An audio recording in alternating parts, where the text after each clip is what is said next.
Halo guys, selamat datang di program terbaru aku, yaitu Ramadan Inspiration Talk di podcast Inspiration.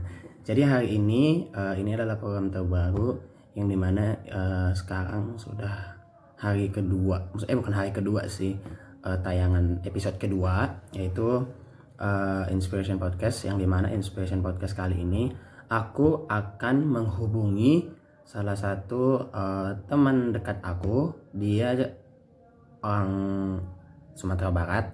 Dia tinggal di Sumatera Barat, tepatnya di Pasaman. Terus dia salah satu mahasiswa jurusan hukum di salah satu universitas swasta terbaik di Kota Padang. Jadi hari ini aku mau nelpon dia, namanya Yohanes Jaluhu. Jadi kalian bisa cek IG-nya di sini atau nanti setelah video ini atau di deskripsi video ini. Jadi nanti kita bakalan obrolin mengenai topik yang dimana bukan pendapat sih, opini kawan saya ini mengenai COVID-19 yang berkaitan dengan hukum gitu, dan nanti juga akan diselingi dengan pengalamannya yang dia ceritakan tentang perjuangannya untuk mencapai abdi negara, yang cita-citanya jadi abdi negara. Oke, kita akan telepon. Jadi aku sudah kasih konfir ke WA di sini.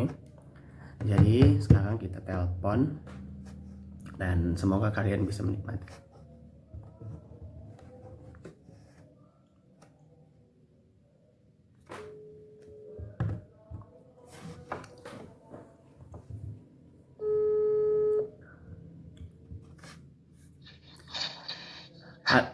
Halo, selamat malam, Le.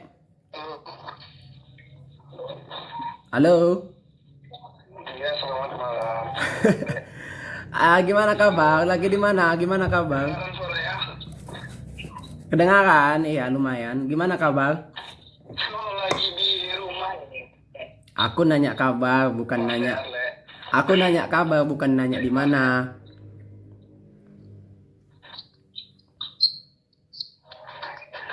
Kabar sehat, kabar baik-baik aja. Kabar baik-baik aja, oke. Gimana setelah menghadapi COVID-19 ini? Udah lama nggak jumpa kita loh. Aduh, iya, Le. Terhambat oleh virus ini ya kan. Cuman bisa koneksi di WA aja gitu. Iya, selain teleponan, selain video call gitu ya kan.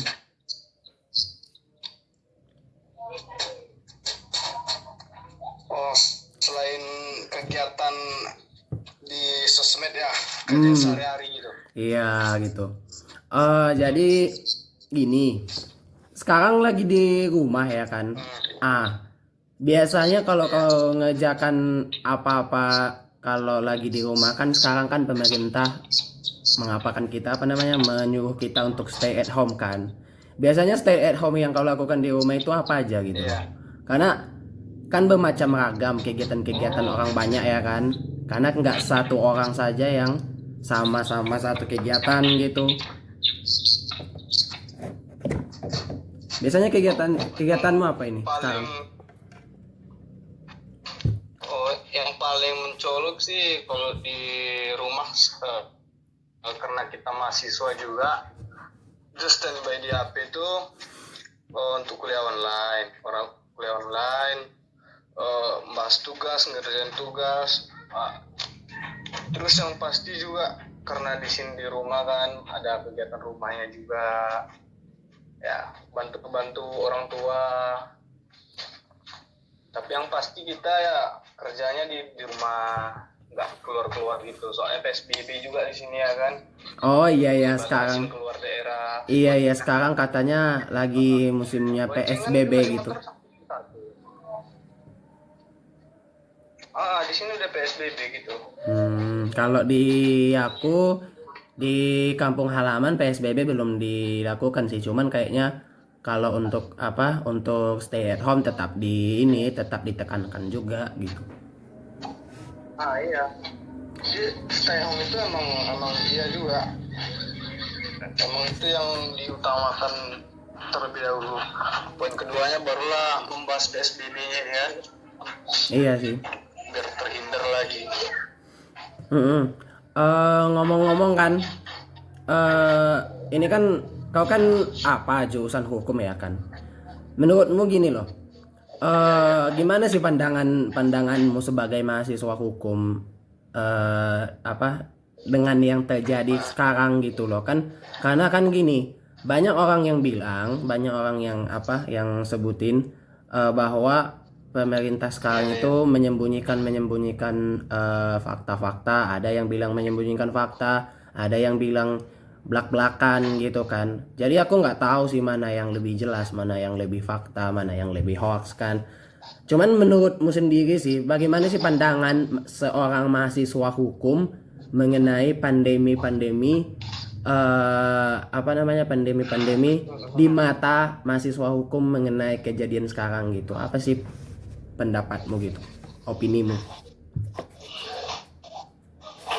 Kalau dari aku sih dengan yang pandemi sekarang ini, kalau di bagian bidang hukumnya nggak terlalu ke mengerti kali, nggak juga, karena kita sama-sama belajar juga ya kan baru. Cuman kalau menurut opini kalau sekarang ini banyak yang timbul di masyarakat tuh opininya yang seram-seram ya kan. COVID-19 yang seremnya kayak mana, yang ini menyerang kali. Nah, ada di satu sisi juga ada kalangan masyarakat berpikirnya COVID-19 ini itu nggak bakalan kena, masih juga sepele akan keselamatannya sendiri, bahkan bisa menyangkut keselamatan orang lain kalau misalnya dia terkena ya kan. Ada kesadaran, ada juga yang belum sadar. Nah, itu belum merata lah antara kota sama desa-desa. Nah, mungkin menurutku itu aja yang belum terkoordinir masalah COVID-19 ini antara kota sama yang di desa-desa. Kalau di kota kan udah PSBB, Iya. keluar, Iya. ini. Nah, kalau kita di kampung masih ada di kampung kita yang belum diberlakukan, kayak di kampung Lek tadi belum diberlakukan PSBB ya kan? Karena masih mungkin zonanya zona hijau. Iya, masih zona hijau ya kan, masih belum zona merah. Iya, masih belum zona merah gitu. Itu. Nah itu yang harus kita sadarin, masyarakat luas ini, teman-teman kita, pendengar kita juga, kawan-kawan kita juga semua, bahwa ini bukan masalah sendiri, atau bukan cuma masalah Jakarta, bukan masalah Wuhan, ini masalah dunia, masalah kita semua. Iya, Jadi, iya betul. Kita harus sama-sama menjaga, sama-sama harus berusaha antara kota sama desa, antar di mana-mana. Jangan karena opini di sosmed banyak kabar hoax yang meninggal gara-gara ini. Iya, aku dengar. Kalau ada kepastiannya. Nanti kan ini berdampak kepada norma sama respon si masyarakat. Misal yang sering kita dengar itu juga di sosmed yang viral yang ternyata yang disangka terkena COVID-19 ternyata dia nggak bisa makan, nggak ada orang yang memberi karena tidak ada lagi ke pasar orang, dia tidak bisa minta-minta dampaknya ke ekonomi juga, di sini juga terasa ekonominya mulai menurun. Benar. Batasi kayak gitu. Ya, rasa toleransi juga agak kurang juga sih rasanya. Nanti ada motor jatuh, nggak ada yang berani menolong, nggak seperti yang tahun-tahun dulu yang sebelum ada pandemik ini kan, ya kan? Masyarakat udah jatuh, ditolong, berani megang, berani apa. Kalau sekarang nggak, telepon petugas dulu, berpakaian lengkap, kayak ada corona gitu ya. Iya sih, karena gini. Beda antar kota sama di kota.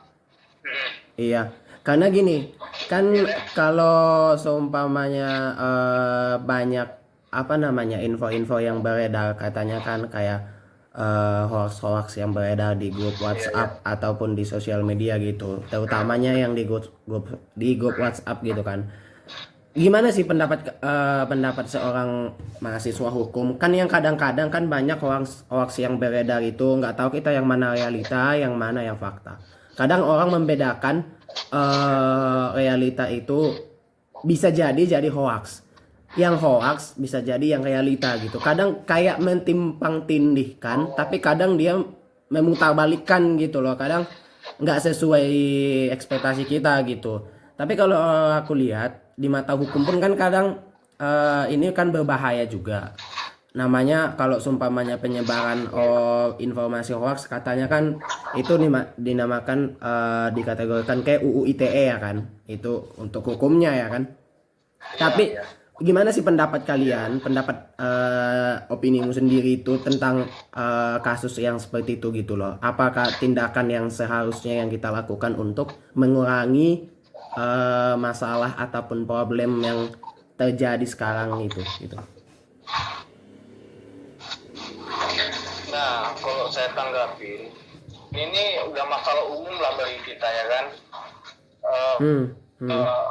Kembali ke diri kita masing-masing, bahwasannya sebelum menerima informasi, sebelum juga menyebarkan informasi, kita harus melihat sumber-sumbernya, kita harus juga melihat dari fakta-faktanya yang ada, karena opini itu yang lebih kuat, yang menghancurkan dari golongan yang kota ke desa. Nah, dari opini itu tersebut, dari berita hoax tersebut, nah itu sangat berbahaya ya. Apalagi kita sedang disibukkan dengan pandemi COVID-19 ini ya kan. Nah itu tuh makin seperti kayak serangan double lah bagi kita. Udah kita sibuk COVID-19, nah ditambah lagi opini yang hoax yang ini yang meracuni pemikiran masyarakat. Iya, karena kan banyak yang banyak yang banyak yang mesimpang siur gitu loh. Ada yang bilang konspirasi kan. Aku kan bukan membela siapa gitu, tapi banyak yang bilang gitu konspirasi. Banyak juga yang bilang ini adalah salah satu latar belakang yang dimana untuk merusak setengah dari populasi dunia. Dan ada juga yang bilang ini adalah salah satu merusak ekonomi dunia gitu. Salah satunya kan ekonomi ini yang paling penting di dunia gitu. Kalau sedangkan untuk bidang-bidang lain mungkin bisa diterakhirkan kan, ataupun bisa disusul gitu. Tapi kalau menurut aku sih, kalau untuk yang kayak gitu memang penyaringannya itu filternya memang betul-betul memang ya sesuai pikiran masing-masing sih, sesuai pendapat masing-masing, sesuai hati nurani masing-masing sih gitu. Karena kan nggak sama sih opini setiap manusia ya kan, nggak sama sih pendapat setiap fakta-fakta yang disampaikan manusia kan. Kadang kan nggak tahu kita yang mana yang lari, yang mana yang yang mana yang menyimpang ya kan.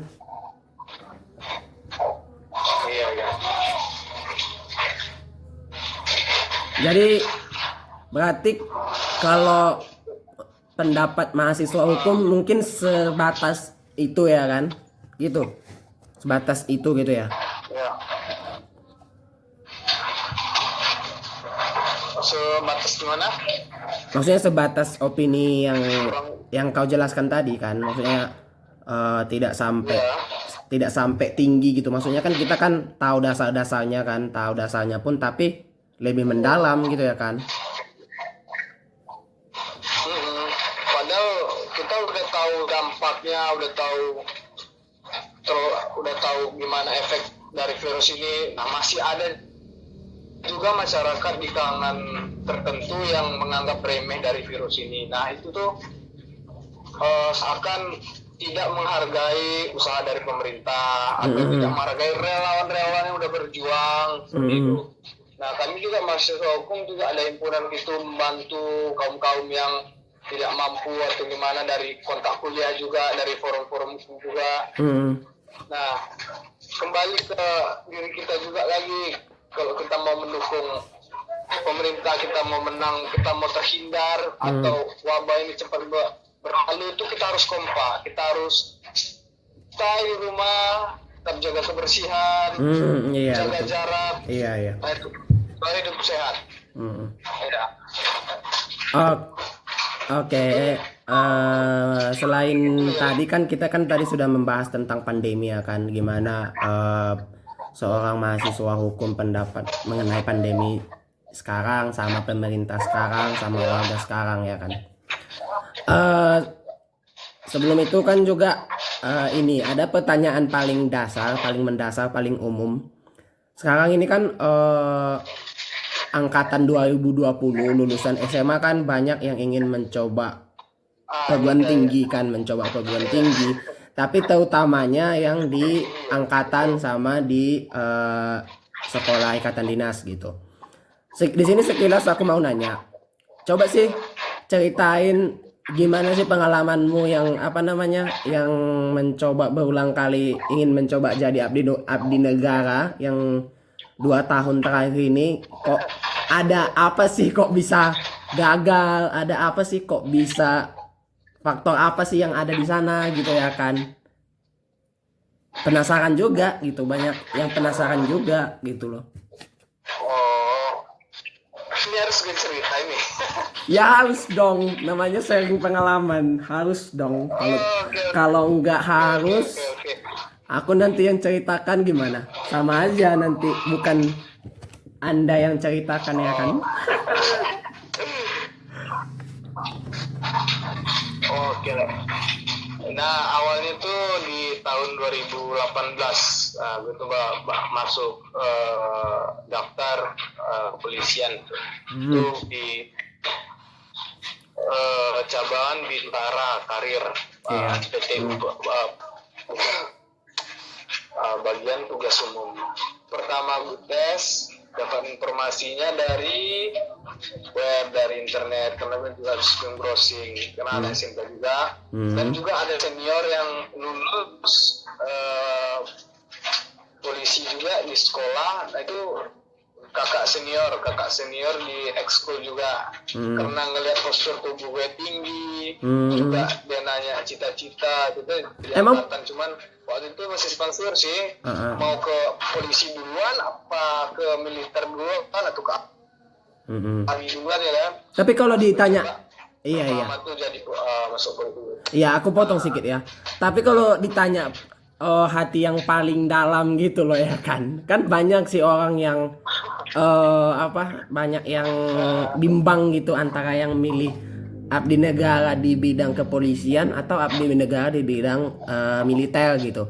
Kalau ditanya hatimu yang paling mendalam gitu, menurut pilihanmu apa gitu loh? Karena nggak semua kan orang itu sama pilihannya ya kan. Karena aku yakin pasti ada pilihan yang paling dalam untuk kamu pilih ke depan mencoba abdi negara kalau ada kesempatan lagi gitu.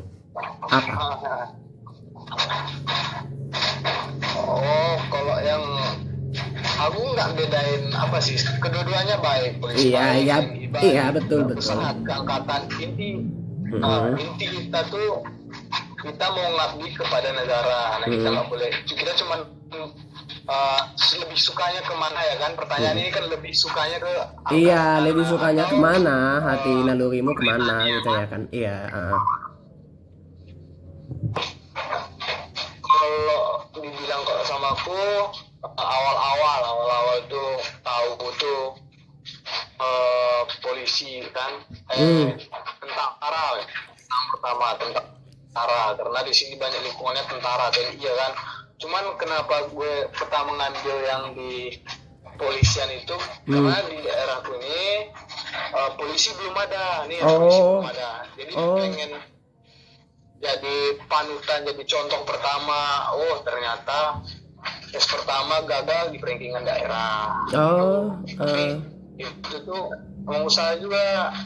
Nah gagal itu coba lagi tahun kedua tanpa mencoba di gelombang angkatan darat gitu, di di tentara, masih fokus ke polisi ya kan. Sama sini juga lingkungan militer juga kan, banyak kan. Nah baru tahun kemarin nyoba angkatan darat. Nah pas nyoba tuh kuota ternyata nggak ada. Nah itu yang disayangkan karena mutasi itu seluruh Indonesia tuh loh. Dari Jawa, dari Medan, dari apa, ribuan yang gagal gitu. Sebelum istilahnya kalau dalam perang, sebelum perang udah gagal gitu. Tapi biasanya kan kata orang sebelum perang udah gagal itu kan katanya bagi orang-orang yang gimana ya, rezekinya sial. Itu gimana sih menurutmu? Apa ada faktor gitu atau apa? Ya kan? Kalau sama aku sih kalau masalah tes ini cuma duanya kemungkinan, dan ini perlu diingat bagi kawan-kawan juga yang mau tes, yang mau persiapan. Bagus, saran terbaik itu adalah ketika persiapan ketemu sama kesempatan. Nah, apa itu persiapan sama kesempatan? Nah itu kita sebelum berperang tentu kita harus belajar dulu, tahu dulu tesnya, tahu dulu arahnya, tahu dulu di mana kita tahu di mana kita akan melangkah. Nah kalau kita udah persiapan, udah yakin, nah kita tinggal tes, nggak ragu, nggak canggung. Kembali lagi ke apa, kesempatan itu, nah itu yang bilang tadi kuota. Nah apalagi kesempatan ini kalau kita seorang anak yang berprestasi di bidang olahraga kah, di seni kah, di sains kah, di teknologi informasi. Soalnya penerimaan angkatan sekarang yang ada muda sekarang itu yang dikatakan apa, zaman milenial ya. Zaman milenial. Zaman milenial. Iya, zaman milenial nggak bisa gitu loh. Kita masih pada zaman milenial. Nah itu anak-anak yang itu yang dibilang kalau dalam satu angkatan atau suatu tes itu yang dikatakan dengan jalur talent scouting, talent dari siswa yang mau melamar. Jadi diusahakan kita juga punya prestasi yang baik, tapi jangan kecil hati ya, nggak ada prestasi atau apa. Cuman persiapkan kalau kita emang ada niat yang baik, pasti jalan akan dibukakan. Dan jangan pernah menyerah. Gagal sekali, 2 kali, 3 kali itu belajar dari kegagalan. Nah, koreksi lagi diri. Aku gagal pertama apa, kedua apa, ketiga apa. Nah kalau kita gali kayak gitu, kita bakalan tahu. Nah tes selanjutnya kita bakalan berhasil. Usahakan, dan paling penting berdoa, beragama kita dan orang tua utamanya. Gitu. Melanjut ataupun menyangga yang tadi itu kan gini, faktor kegagalan setiap orang mencoba, apalagi kita yang membahas sekarang tentang abdi negara gitu. Aku dengar kan banyak yang bilang salah satu faktor kegagalannya itu di psikis setiap calon peserta kan. Karena kenapa dibilang psikis calon setiap peserta? Karena banyak yang bilang salah satunya gugup, takut, khawatir itu adalah salah satu faktor gagal untuk mencoba apapun gitu. Satu. Yang kedua, katanya pun ada apa ya? Sebenarnya ini nggak rahasia umum lagi sih. Masih ada beberapa orang yang ya main gitulah kan, kita tahu sendiri ya kan gitu. Nah, menurutmu sendiri itu gimana sih mengatasinya itu sebagai penutup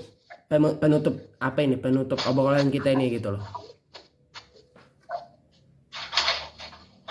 Itu kalau masalah tes, masalah apa, kembali di yang saya katakan tadi, yang kedua tadi itu persiapan, ketemu sama kesempatan. Nah itu kalau kita udah mempersiapkan, otak kita udah pintar, kita udah belajar, kita udah yakin, kita udah ngerti tes-tesnya, kita nggak bakal lagi gugup, nggak bakal lagi takut, kita tahu celah-celahnya. Nah itu mungkin sudah ada di 50% suksesan pada diri kita masing-masing. Suksesnya secara personal ya kan, suksesan secara mental, kita udah siap mental. Nah kalau masalah oknum-oknum ini, nah di situ kita meyakini kalau diri kita bisa atau enggak. Nah percaya deh, kalau kita seorang casis, kita seorang yang mau melamar gitu kan, kalau kita mengandalkan calo, nah itu udah salah satu bukti kalau mental kita belum siap. Nah belum yakin pada diri kita sendiri. Nah kalau kita belum yakin sama diri kita sendiri kayak gitu, gimana kita mau melangkah lebih maju? Nah itu yang timbul ketika menjadi angkatan atau ada angkatan atau oknum yang kurang produktif dalam bertugas atau kurang baik. Nah mungkin dari jalur itu. Cuman kalau dari sekarang saya lihat dari TNI dan Polri itu sudah tidak ada lagi sistem gitu. Nah, sedangkan kalau kita ketemu yang masalah calo atau apa itu udah bisa dilaporkan dan bisa ditahan. Dan itu perlu saya ingatkan tuh, saya sendiri mencoba tanpa calo, tanpa apa bisa sampai sana, cuman itu kembali ke takdir kita, nasib kita gimana, apa kita cocok di situ atau tidak. Nah, itu penting kita persiapkan dengan matang, yakin, dan jangan percaya calo, karena calo itu cuman orang yang pesimis dan orang mau yang dibodohi. Gitu ya. Iya. Ya memang sih betul yang apa namanya yang kau bilang itu kan, karena setiap orang itu kan punya kesempatan masing-masing dan bisa mempersiapkan mentalnya masing-masing, ya enggak? Oke, cukup ini ya, cukup apa namanya, cukup hangat juga pembicaraannya ya. Yang awalnya kita membahas tentang pandemi sampai tentang apa namanya masuk abdi negara gitu loh. Ya harapan aku sih semoga baik secepatnya membaik ya kan, biar bisa kehidupan normal ya kan, karena gua juga apa ya bilangnya ya, agak ini sih agak pesimis juga gitu, karena stay at home ini kayak nggak bisa dibilang lah gitu, karena menurut aku stay at home ini kayak salah satu kekurangan sih menurut kita, walaupun banyak manfaatnya tapi malah lebih banyak kekurangannya sih menurut aku. Karena kenapa? Karena kehidupan kita keluar itu lebih diporsir gitu, pemorsiran kehidupan kita keluar itulah yang bisa nanti menjadikan bahaya di suatu saat nanti gitu ya kan. Berharap baik-baik aja lah, semoga membaik, semoga lekas sembuh yang katanya ya kan. Semoga kata lekas sembuh. Kita kesadaran kita masing-masing, kalau kita mau terhindar dari situ, kita jaga kebersihan, kesehatan, batasin, jaga diri dan stay di rumah. Iya, oke. Sama tenaga medis. Aja. Oke. Kayaknya cukup sekian Lele ya, mudah-mudahan apa yang kita obrolin ini, apa yang kita omongin ini kan bisa bermanfaat buat orang ya kan, bisa orang juga mikir apa yang kita bicarakan ini ada benarnya, yang tidak benarnya nggak usah diambil, yang benarnya diambil gitu ya kan. Itu aja intinya kan, karena nggak semuanya yang setiap orang bicarakan itu ada yang nggak benarnya gitu ya kan, ada yang benarnya juga, ada yang nggak benarnya, jadi itu tergantung pilihan manusia masing-masing kan. Oke Le, sekian dulu Le ya. Kita bicara yang benar-benar aja. Oke, sekian dulu ya, lanjut, semoga sehat-sehat selalu, sukses selalu, dan semoga nanti suatu saat semoga nanti di waktu mendatang kita bisa jumpa setelah membaik semua. Amin. Harapan aku sih itu. Amin. Gitu. Oke. Selamat beraktivitas kembali Le. Kalau ada yang apa namanya, yang terganggu, mohon maaf lah dulu ya kan. Oke. Biasa. Oke. Oke. Sekian ya Le. Boleh ya? selamat Oke, malam. terima kasih. Selamat malam. Iya, jadi itu tadi pembicaraan aku sama teman aku. Yang sebenarnya teman aku ini tuh kenalnya waktu di bimbel Abdi Negara.